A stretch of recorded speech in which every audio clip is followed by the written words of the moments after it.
الله المولى العظيم وصدق رسوله النبي الأمين اللطيف الكريم ونحن على ذلك لمن الشاهدين والشاكرين والحمد لله رب العالمين। এই যে আমাদের হেড মাওলানা সাহেব আপনাদেরকে সুন্দরভাবে শরীয়ত মারিফত তরিকত বুঝালেন, মিসাল দিয়ে উদাহরণ দিয়ে বুঝালেন। যদি আমরা আমল করি তো ইনশাআল্লাহ আমাদেরও বেড়া পাস।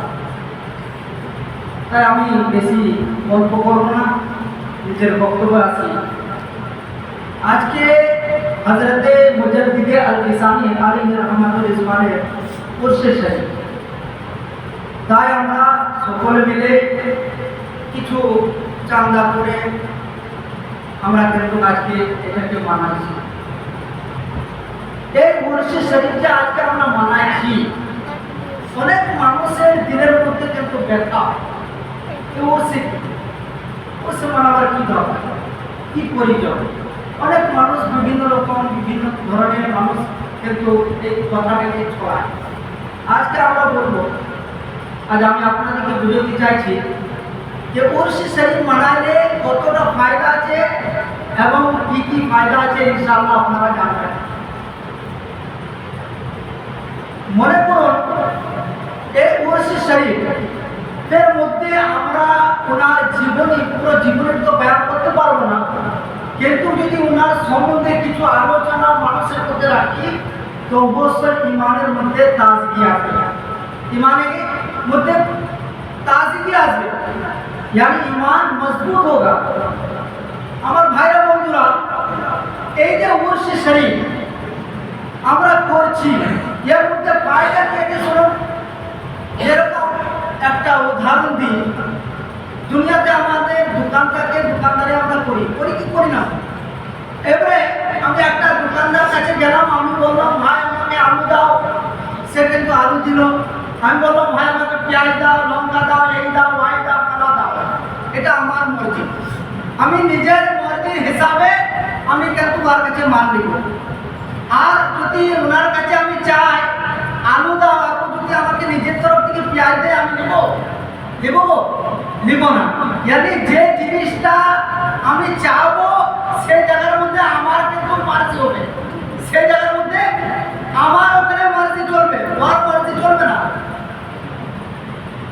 যখন ওয়ার নিবার পারি আসবে, আমাকে সমস্ত জিনিস দিয়ে দিল, আলু দিয়ে দিল, পেঁয়াজ দিয়ে দিল, হলুদ দিয়ে দিল, লঙ্কা দিয়ে দিল, জিরা দিয়ে দিল, সমস্ত জিনিস আমি দিয়ে দিলাম, আমি নিজের মর্জি দিয়ে দিলাম। এবারে ওকে যখন আমি দিব তো ওর মর্জিতে দিতে হবে যে ও কি চাইছে। ও যদি টাকা চাইছে তো আমাকে টাকা দিতে হবে, ও যদি আলুর পরিমাণে ধান চাইছে তো আমাকে ধান দিতে হবে। ওইখানে কিন্তু ওর মর্জি চলবে, সেখানে কিন্তু আর আমার মর্জি চলবে না। আমি যখন নিলাম আমার মর্জি হলো, ওকে যখন দিব তখন ওর মর্জি হবে। ঠিক এরকম আমরা যখন উরসে শরীফ মানাই, চাहे उनसे आला हजरत हो, चाहे उनसे मुजद्दिद अल-किसानी अलैहि रहमतुल इस्माনের উরসে মানাই, या যে কোনো মুজাদ্দিদ या যে কোনো ওলির সম্বন্ধে যখন আমরা উরসে মানাই তো আমাদের টাকার মধ্যে যা কিছু হোক আমরা টাকা দিলাম, কে 50 দিল, কে 100 দিল, কে 200 দিল, কে 500 দিল, কে 1000 দিল, যার যতটা ক্ষমতা হলো সেই হিসাবে সে কিন্তু দিল। আর দেওয়ার পরে কিছু নিয়াজ আনা হলো, ওনার নামে ইসালে সওয়াব করা হলো। আমরা কিন্তু নিজের হিসাবে নিজের মর্জিতে করে দিলাম, কিন্তু ওই আল্লাহর ওলিরা জানে যে এই যে নবীর উম্মত আছে, এই যে আল্লাহর বান্দা আছে, এই যে গোলাম আছে, এই গোলামের নিয়ত কি আছে, কি চাইছে। ও যদি बीमार আছে তো উসে শিফায়ে কামিলা ও আজলা আতা ফরমানা দেতা है, यानी वो আল্লাহর ওলি নবীর দরবারে নবীর ওসিলা থেকে ওনাকে সেটা ওই দান করে দেয়, আতা করে দেয়, সেটা আতা করে দেয়। এই জন্য আমরা উরসে শরীফ মানাই, এই জন্য আমরা মানাই, কেননা ওনারা জানেন আমাদের দিলের খবর। আমার ভাইরা বন্ধুরা, তাই আজকে আমি বলবো হযরতে মুজাদ্দিদ আল-কিসানি আলাইহি রাহমাতুল ইসলাম যখন পাঞ্জাবের মধ্যে ছিলেন, 10वीं सदी मुजद्दिद उन्हीं ছিলেন, 10वीं सदी के मुजद्दिद ছিলেন। चारों तरफ फितना फैला हुआ था।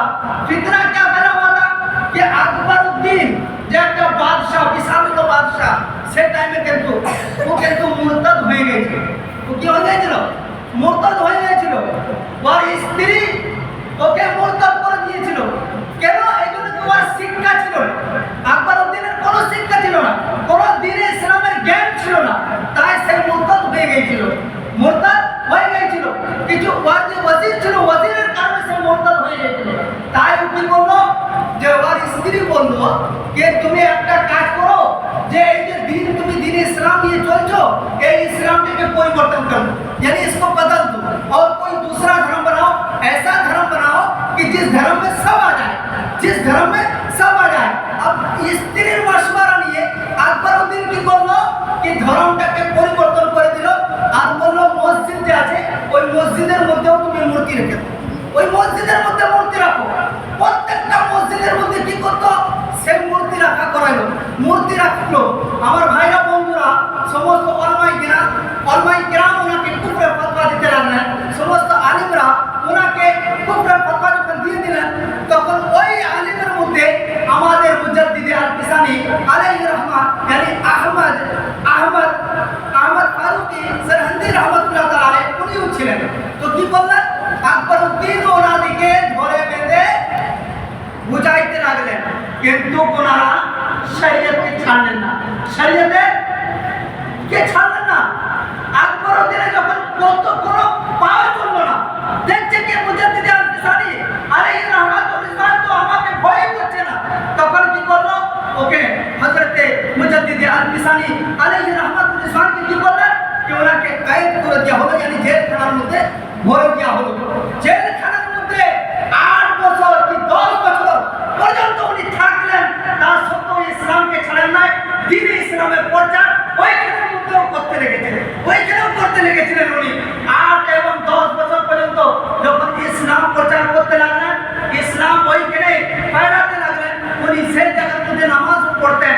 যে জেলখানার মধ্যে যত কয়েদি ছিল, সমস্ত কয়েদিকে আলিমে দ্বীন বানিয়ে দিয়েছিলেন, সমস্ত আলিমে দ্বীন বানিয়ে দিয়েছিলেন যতগুলো কয়েদি ছিলেন। এবার ওনারা কি করতেন, কি মসজিদে একটা ওই ভিতরের মধ্যে আযানও পড়তে লাগলেন, নামাজও পড়তে লাগলেন জামাতের সাথে। আকবর উদ্দিন যখন মারা গেল, তখন ওর বিটা এলো, ওর বিটা আসার পরে দেখছে, শুনলো যে ওখানের মধ্যে নামাজও হচ্ছে, আযানও হচ্ছে, ওরা তো ইসলামকে ছাড়ে না, আর এটা আমার বাপের করতো, আমার বাপের একটা নিয়ম ছিল, কানুন ছিল, কিন্তু তো আমার বাপের খেলাফ চলে গিয়েছে। তখন ও একটা মশওয়ারা করলো, কি মশওয়ারা করলো, যে ওকে ডাকা যাবে, ওকে কয়েদখানা থেকে রিহা করা যাবে, ওকে জেলখানা থেকে রিহা করা যাবে। তখন যখন রিহা করতে গেলেন, তখন উনি বললেন আমার একটা শর্ত আছে, আমি রিহা হবো এক শর্তে রিহা হবো। কি সে শর্তটা হচ্ছে যে আমি যে জেলখানা থেকে বেরোবো আর বারগাতে যদি আমাকে যেতে হয়, তাহলে আমি সাজদা করবো না। যদি এই আমার শর্তটা তুমি কবুল করবে, তাহলে আমি জেলখানা থেকে কায়েদ হবো, यानी জেলখানা থেকে রিহা হবো, আজাদ হবো। না হলে আমাকে আজাদ করার কোনো দরকার নেই, আমাকে আজাদ করার কোনো প্রয়োজন নেই, কোনো দরকার নেই, আমি আজাদ হতে চাই না। কিন্তু যদি আমার শর্তে এটা মানে বাদশা, যাও তুমি বাদশাকে দিয়ে বলে দাও। তখন কি করলো, বাদশাকে দিয়ে যখন বলা হলো, তখন বলে বেশ ঠিক আছে, আমি ওনার শর্তটাকে কবুল করছি। এবারে কি হলো, মুজাদ্দিদ আল কিসানি আলাইহির রহমাতুল্লাহ যখন জেলখানা থেকে আজাদ হলেন, রিহা হওয়ার পরে যখন ওনার দরবারে দিচ্ছে, তো দেখছে কি যে ওই যে দুয়ারটা আছে ছোট্ট করে বানানো আছে, দুয়ারটা ছোট্ট করে বানানো হয়েছে, আর এমন ভাবে যে আমি যদি ঢুকতে যাই তো সাজদার হালত হয়ে যাবে, यानी রুকুর হালত হবে, আর রুকু করা যাবে না, সাজদাও করা যাবে না। কেন? আবু দাউদ শরীফের মধ্যে একটা হাদিস আছে, নকল করেছেন যে আবু দাউদ শরীফের মধ্যে হাদিস আছে যে হুজুর সাল্লাল্লাহু আলাইহি সাল্লামের দরবারে, আমি শর্টকাটে বলছি, যে কিছু সাহাবী کرام এলেন, বলেন ইয়া রাসূলুল্লাহ আলাইকা সালাতু তাসলিম। আমরা হায়রা গিয়েছিলাম, ওইখানের মধ্যে দেখলাম যে ওরা বড় বড় সরদারকে সাজদা করছে, বড় বড় সরদারকে সাজদা করছে। লিহাজা ইয়া রাসূলুল্লাহ আমাদের দিল বলছে, আমাদের মন বলছে যে আপনার এলাকা ওরা सजदा लायक नहीं, यानी वो लोग आपसे ज्यादा बड़े नहीं है, वो लोग आपसे ज्यादा काबिल नहीं है, सजदे के लायक नहीं है। अगर कोई सजदे के काबिल है, कोई सजदे के लायक है, या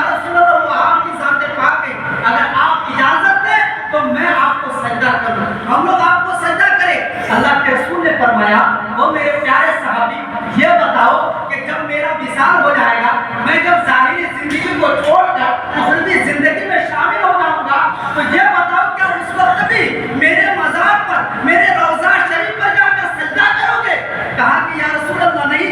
तो मेरे सरकार ने फरमाया कि नहीं, अगर उस वक्त तुम सजदा नहीं करोगे तो अब भी सजदा ना करो, अब भी सजदा ना करो।